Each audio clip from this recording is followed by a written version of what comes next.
Hello, my name is Jon Williams. I'm a leadership coach and supported volunteer since 2013, where I've been supporting member groups with their leadership challenges. Recently, we consulted with groups to find out what sorts of situations leaders can face which sometimes keeps them awake at night. In response, we produced a series of bite-sized learning guides to help. This guide looks at those moments when conflicts arise and the various different approaches leaders might take to reach a positive outcome. I hope you find it useful. It's fair to say that most of us don't welcome conflict. It can be stressful to deal with and we might not always reach a satisfactory result. As leaders, however, we're almost certainly going to come up against disagreements from time to time, and these can escalate further into conflict situations if we don't handle them effectively. There are positive aspects to conflict, however, when it's handled well. It can highlight opportunities for performance improvement and strengthen relationships. To explore the different ways to handle conflict, we're using a model developed by Ralph Kilman and Kenneth Thomas, which outlines 5 different approaches. There are 2 core aspects to the model. One is our assertiveness to get what we want. Here we're only focused on our needs, and the higher we go on this line, the stronger we will push to get what we want. The second aspect is the level of cooperation we feel and demonstrate. Here we're focused on the needs of the other person, and the higher we go on this scale, the more we will actively help them to get what they want. When we start to combine these 2 scales, 5 distinct styles emerge, some of which you might recognise and maybe have even used yourself. See if you can spot your own preferred style as we take a quick look at each one. Remember that no one style is the best. Each will be appropriate in certain situations depending on the circumstances. When we demonstrate low assertiveness and low cooperation, we're most likely to avoid the confrontation altogether. We just don't engage in a discussion or interact with the other person, so the problem doesn't get addressed. This could be a useful strategy to adopt when the issue is trivial or the outcome isn't that important to us, or it can temporarily delay taking action on a more serious problem which allows high emotions to calm down. This space could help us decide which of the other styles we're going to use to deal with the issue.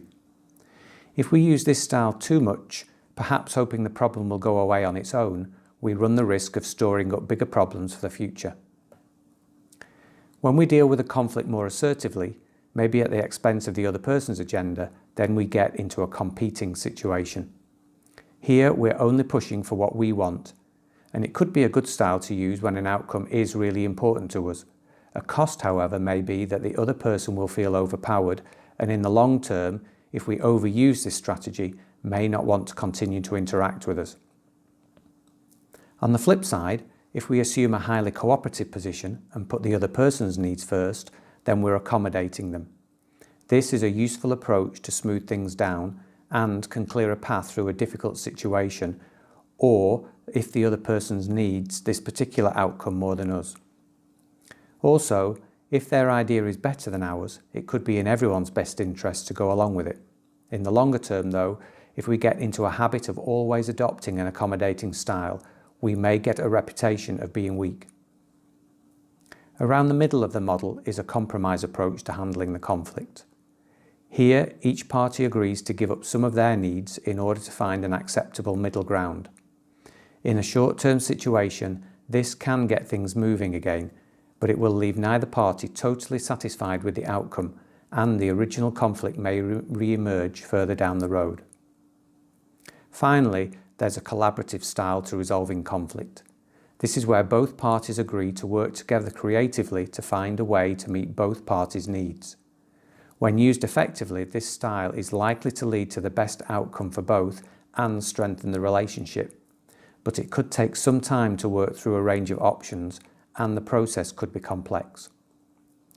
So you can see that there are a number of different strategies you could adopt in a conflict situation. Some may be more familiar to you than others, but the trick is to match the strategy to the situation rather than sticking to the one you're most comfortable with. We can apply a 5-step approach to choosing the best conflict handling style. It's much more difficult to deal with conflict when we or others are angry or upset. Looking around for early warning signals of growing unrest or discontent will make it easier to deal with before tempers flare. But if emotions are running high, it may be best to avoid any immediate interaction for a short period if possible until tempers have calmed down. When you're ready to engage, find out what the other person's perspective is on the situation first. Try not to judge or make them right or wrong at this stage. Just listen to their views and ask them what they think would resolve the situation.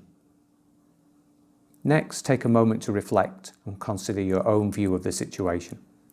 Think about how important a particular outcome is to you and the urgency of finding a solution. Now you're in a much better position to choose which approach you want to take using one or more of the 5 styles we've already looked at.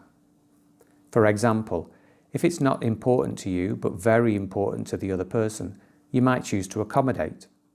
If a particular outcome is important to you, however, then you may need to compete more. If things have ground to a halt because of the conflict, you could find a short-term compromise just to get things moving again. But if you sense this could be a long-term problem which may surface again in the future, then finding a way to collaborate may work best. Finally, just a reminder that conflict can be an opportunity to learn and improve. When the dust has settled, take some time to reflect on the situation to see where potential improvement opportunities have emerged. This is particularly important where you start to notice a pattern of similar conflict situations arising. It could indicate there's a longer-term problem brewing which you may need to deal with differently. I hope you found this short guide into managing conflict helpful. There are some similar bite-sized videos in this leadership series which you might want to look out for on the Supported website. If you'd like to discuss any other follow-up support as a result of this video, or just in general to support your organisation, then please contact your regional or national manager or Supported member services using the numbers provided. Thank you.